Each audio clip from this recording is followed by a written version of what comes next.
Et coucou les amis, j'espère que vous allez bien. Je vous retrouve aujourd'hui dans ma salle de bain. Désolée de la luminosité, mais les volets sont clos étant donné qu'aujourd'hui il va faire 38. Je pense que je ne suis pas la seule à avoir chaud en France, voilà. Je vous retrouve aujourd'hui suite à une vidéo que j'ai faite il n'y a pas longtemps sur l'épargne de précaution et puis le fait aussi que des fois on est un peu démoralisé parce qu'on met beaucoup de temps à épargner, à mettre de côté et puis l'argent part très vite. Merci de vos commentaires d'ailleurs par rapport à ça et je vais repartir du bon pied, etc. Mais je suis humaine et des fois, oui, j'ai un peu un coup de mou. Je suis pas toujours dans une phase ascendante. Des fois, ça m'agace de mettre des mois pour mettre de côté et que ça parte très vite. Je pense qu'on est beaucoup à être dans cette situation-là. Moi, en fait, l'épargne... Alors, il y a l'épargne de précaution, voilà. Il y a l'épargne à long terme pour des projets. Et puis il y a l'épargne, c'est même pas une épargne, c'est mis de côté, mais ce sont des provisions, j'en ai déjà parlé. Et donc l'épargne à long terme, moi avec mon mari, on fonctionne beaucoup par projet. En fait, on s'est toujours donné des projets dans la vie. Et moi, si j'ai pas de projet, j'ai l'impression que ça va pas. Enfin, j'ai besoin d'avoir des projets. Donc ça a été l'immobilier, ça a été... faire des travaux dans la maison, ça a été la parentalité, ça a été réfléchir, changer d'orientation professionnelle, me former sur d'autres métiers. Enfin, il y a plein de projets. Enfin, je pense être comme beaucoup de personnes. Et vous savez que moi, j'ai une épargne maison où tous les mois, on met de côté une certaine somme. J'en ai déjà parlé 50 fois, donc je vais pas refaire le film. Et cette épargne maison, elle me sert à la fois à faire une épargne de précaution entre guillemets pour la maison, c'est-à-dire que si un jour il y a une grosse tuile qui arrive, je vais être capable de réparer ma maison. Après il y a des assurances, etc., mais on sait comment ça se passe. Et puis c'est aussi une épargne pour réaliser des projets, parce que voilà, notre maison, on l'a achetée, on l'a complètement refaite. Là vous voyez derrière c'est blanc et vert, ça a 10 ans, la peinture, comme quoi ça tient la peinture dans une salle de bain. Là-bas c'était marron et rose, donc voilà. Il y a une baignoire derrière. Je sais pas si vous voyez là, je l'ai repeinte, elle était rose, ça fait 50 fois que je vous dis aussi qu'il faut que je fasse une vidéo sur avant-après. Quand j'aurai le temps, je la ferai, c'est promis. Et donc je voulais vous parler des petits projets qu'on a pour la maison. Donc j'ai ressorti un vieux calepin point P qui sort de je ne sais où. Et puis là, j'ai pris des notes. Alors j'écris vraiment hyper mal, mais j'ai pas tout en tête. Donc là, je me suis permis de prendre des notes. Alors moi, en fait, les projets...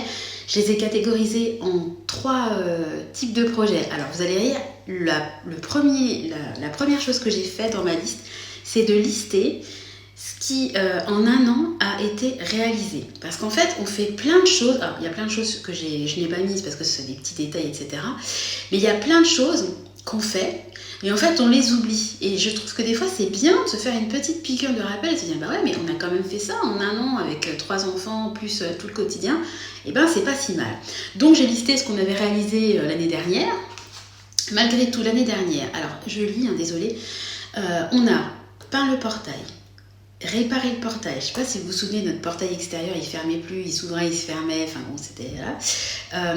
Je voulais également sur la partie basse du portail, parce que finalement, il n'est pas très gros et il passait à travers les barreaux. Et comme il ne peut pas saquer la factrice, j'ai toujours peur qu'il passe et qu'il aille embêter la factrice, il fallait que je trouve une solution d'occultation, comme mettre des plaques, mais je ne voulais pas mettre des plaques... en tôle, en fer, parce que ça coûte hyper cher, faut passer, c'est du sur-mesure, etc. Donc j'ai essayé de trouver une solution qui soit pérenne et qui soit pas chère. Je suis ravie de ce que j'ai fait parce que ça date, on avait ça au printemps dernier.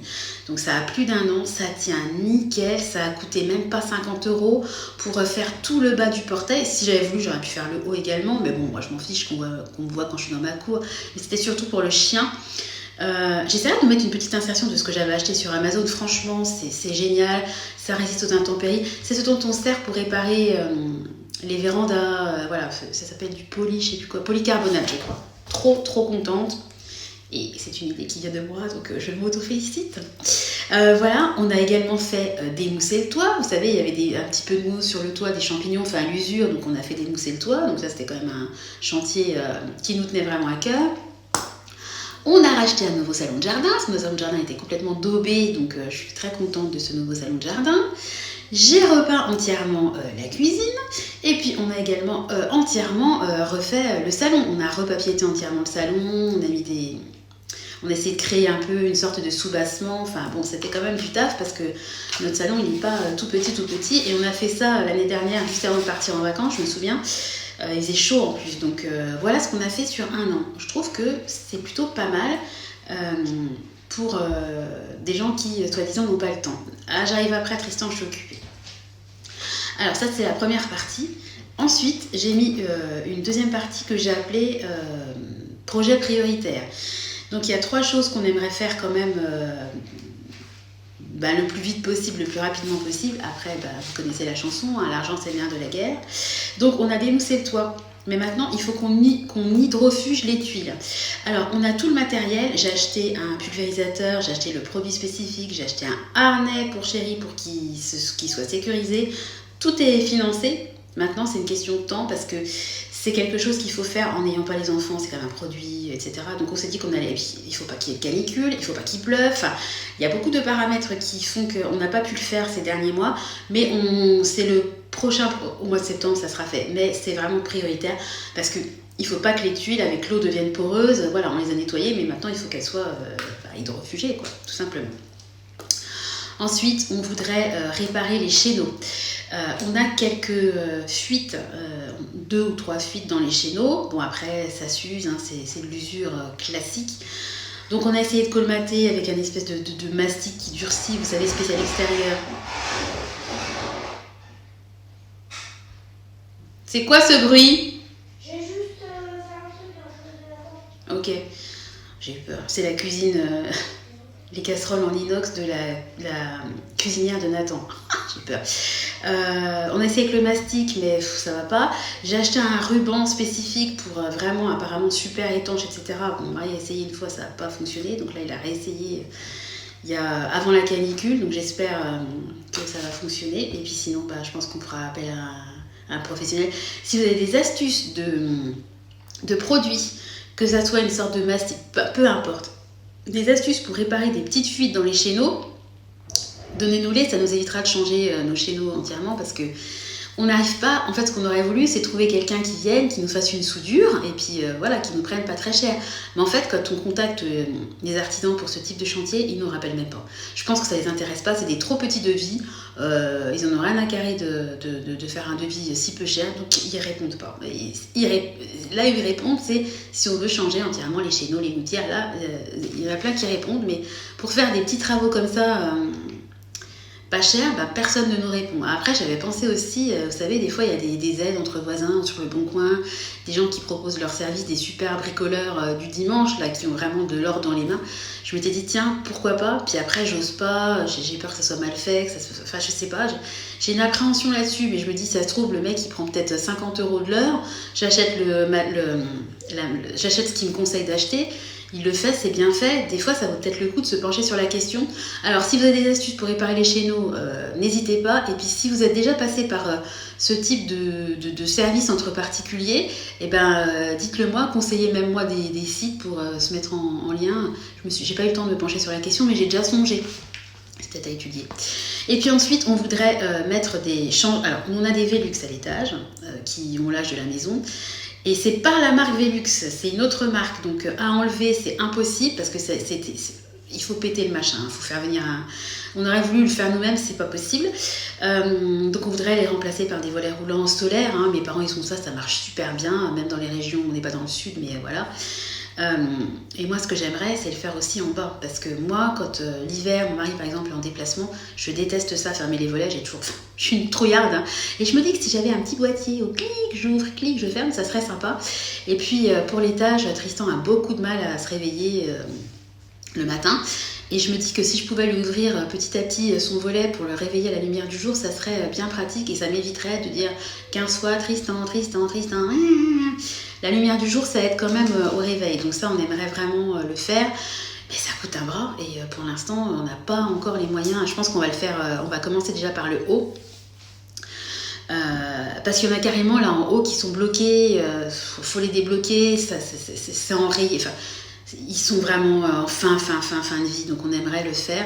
Et je pense qu'on fera dans un deuxième temps le bas. J'aurais aimé pouvoir faire tout d'un coup, pouvoir négocier un prix intéressant, mais là je pense que ça va être compliqué. Et franchement, j'ai pas envie d'aller prendre de mon épargne de précaution pour faire des travaux maison, alors que j'épargne tous les mois pour les travaux maison. Mais à ce jour, j'ai pas assez. Alors ça c'est vraiment le prioritaire, donc hydrofuger c'est bon, les chéneaux je pense qu'on va normalement se débrouiller, après il y a les volets roulants, donc pour l'instant en gros toute l'épargne de précaution, l'épargne maison elle est mise dans pour cet objectif là. Et ensuite j'ai toute une liste de projets non prioritaires, donc je vais vous les citer parce que voilà, j'aime bien partager. Alors nous notre salon il y a 2 grands porte-fenêtres et il y a un côté où il n'y a pas d'ouverture, donc j'aimerais un jour créer une ouverture pour vraiment ramener beaucoup de luminosité. Et moi, ce que j'aimerais, c'est faire un porte-fenêtre en arrondi, comme une espèce d'idée un peu verrière à l'ancienne. Mais bon, à mon avis, c'est du sur-mesure, ça va coûter un bras. Donc je pense que quand ça se fera, on aura tout simplement un porte-fenêtre classique, parce qu'à mon avis, je vais déchanter de mes idéaux d'arrondi.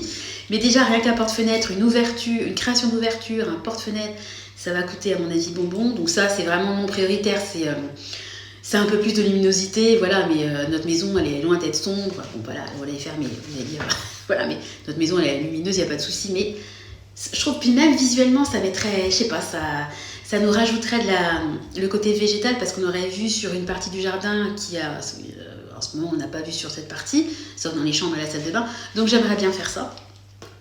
J'aimerais végétaliser un petit peu une partie du jardin. Vous en avez parlé, vous savez, il y a mon voisin qui voulait raser sa haie, puis faire un muret, etc. Il n'est jamais revenu à la charge, il a toujours ses haies. Mais un jour ou l'autre, je pense que ça se fera. Et c'est pour ça que j'avais lancé mon défi des 100 enveloppes que je fais. Hein. Donc dans ce défi-là, je dois être pas loin des 2000 €. Et ce défi-là, il a été créé pour atteindre... il a été créé pour m'aider à végétaliser si besoin mon jardin, si le voisin rasait sa haie, parce que le voisin il est un peu en hauteur par rapport à nous, donc il aurait vu plongeante sur le jardin. Donc ça, même si pour l'instant il n'a rien fait, c'est resté dans un coin de ma tête et j'aimerais anticiper et végétaliser un petit peu mon jardin. Mais ça c'est pareil, moi je m'y connais... C'est quelque chose qu'il faut réfléchir, il faut des arbres. Moi, je veux pas des arbres avec un feuillage caduc, je veux quelque chose qui soit fleuri, qui pousse vite. Enfin, c'est pas forcément évident de trouver la bonne plante, il faut que l'emplacement corresponde pour que la plante se plaise, etc. Et là, je pense qu'il faut faire appel à un paysagiste. À côté de nous, on a une super pépinière, mais les mecs, ils font pas... ils vendent juste, ils savent vous conseiller pour l'ensoleillement, la terre, ce qu'il faut, etc. Mais ils viennent pas sur place vous aider à planter et vous dire si ça correspond à l'endroit... si la plante que vous aimez correspond à l'endroit où vous souhaiteriez qu'elle soit plantée. Donc je pense qu'il faudrait quand même faire venir quelqu'un, mais ça coûte hyper cher, donc on verra bien.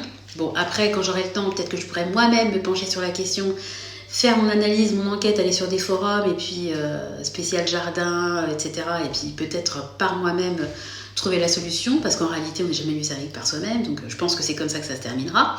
Mais j'aimerais végétaliser mon jardin.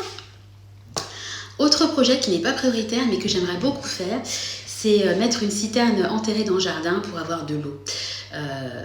Parce qu'il y a de plus en plus de sécheresse, il y aura de plus en plus de canicules, ça va devenir vraiment notre quotidien. Annuellement, on aura forcément des périodes de canicule. Maintenant, je pense qu'on l'a tous compris. Et typiquement, si moi je fais des plantations, j'ai envie de, surtout la première année, il faut quand même arroser très souvent. Donc les plantations, c'est bien de les faire à l'automne, mais bon, il faut quand même de l'eau. Et si un jour, parce que je vais venir après plus tard au potager, je voudrais quand même pouvoir arroser mon potager. Voilà. Donc j'aimerais avoir une citerne enterrée qui me permette d'avoir de l'eau. On peut même la raccorder aux toilettes. Voilà, l'eau des toilettes, elle n'a pas besoin d'être potable. Enfin, j'ai toujours trouvé ça bête, mais bon, voilà. Donc ça fait partie des projets. Je ne sais pas trop combien ça coûte et c'est pas urgent. Mais j'aimerais un jour le faire. On en vient donc au potager. Bon, le potager, il a été abandonné parce que j'avais plus le temps avec un tout petit. Franchement, et puis en plus, Nathan, lui, son plaisir, c'est d'arracher toutes mes fleurs.